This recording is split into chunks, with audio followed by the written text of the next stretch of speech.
Museums and art galleries, which are free to visitors, cost the taxpayer more than £350 million a year.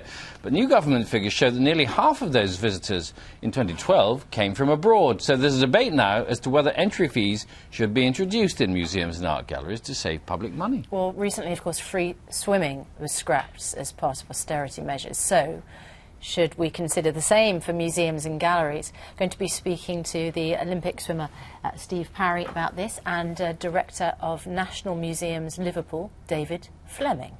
After this. It should definitely be free, and the reason why is because it gives everyone a fantastic opportunity for knowledge, and also for half-term it's great to bring your kids in. I mean, you can't compare this to swimming pool. I mean, this is a far greater thing. Yeah, it's your heritage you're showing off here, and I think that's what we should be proud of. It's just an education thing. I think everybody should be able to learn. I mean, I think that all education should be free, so museums, universities, everything. We really ought to pay something. Just the £5 that they ask us for, I think it's a bit of a luxury to have free exhibitions. Provided they find a financial way to run them as well as they should do. They should be free, yes. If it was paid, I would probably just come here once, spend one day, and that's it. So I just think that, you know, more people will come in if it's free. And yeah, we did donate, so... Yeah, we did donate, so that was really good. Well, as we mentioned, Steve Parry and David Fleming are with us now. Good morning. Steve, bring us up to date on what the situation is with swimming at the moment, because free to get into museums and art galleries, not the same as swimming pools. Yeah, I mean, it was great in 2010. There was a free swimming opportunity for youngsters to get in, but unfortunately that was cut, and there was about £70 million of savings that came off the back of that. Now, you know, unfortunately I was sad to see that go, because I want more people in the water. Yeah, and yet museums are still free. So is it something that should be considered? I mean, perhaps introduce a flat rate of £1, raise some money, and then everybody's filling the cuts in the same way. Well, it's not quite as straightforward as that. The museums a lot of museums are free, not all of them are free. The ones that government funds are free. Most of those are in London. There's a few scattered around the rest of the nation. There's the group in Liverpool that I'm director of, National Museums Liverpool.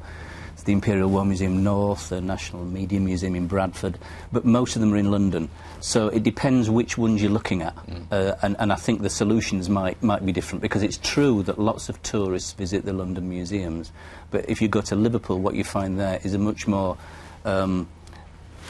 normal-looking population going, if you like. It's not tourist-orientated. Yeah, there's a couple of ironies here. Is that the figures also show that fewer lower-income families are actually going to museums, and we have a situation where nearly half of those visiting these museums, certainly in London, come from abroad. So in effect, we're subsidising tourism. Well, it's true. At the expense, well, not directly at the expense, but at the same time, we're keeping kids out of swimming pools. Yeah, I mean, I'm not here to stick up for London museums, as it were, or the tourist industry, but as I understand it, you know, if you put lots of things on for tourists, they do bring huge sums of money to the country, which then gets redistributed in various ways, and of course it's up to government to decide how, as it were, that gets spent. I mean, I think it's tragic that funding's been withdrawn from free swimming, but the solution isn't to withdraw funding from museums as well. You know, museums do their own thing, and in Liverpool we do have a lot of low-income families. Huge numbers of low-income families use the museums in Liverpool, and I suspect it's the same in other museums that are not tourist-orientated. Steve, £70 million withdrawn from the scheme to provide free swimming, but do we know what impact that has had? I mean, do people still take their children swimming, or has there been a big drop-off in the numbers who are going? I think that was the government's argument. You know, they said, well, we're going to save £70 million, and these people would have gone anyway. But if you just look at swimming, for instance, we have got a huge obesity crisis. NHS spends £5.5 billion a year tackling obesity. Like, my argument is, why don't we have some policy that gets our kids active earlier, and in the long term, that's going to make a massive difference. But if the government is right, and those children and those pensioners would go swimming anyway, that kind of cancels that argument out, doesn't it? Absolutely, in terms of participating when they're in the water, but 1 in 4 families cannot afford to take their kids to lessons or get admission into the pools. I would love to see, don't make it free for all, I would love to see a subsidy for those people that can't afford it. 1 in 3 kids leave primary school unable to swim.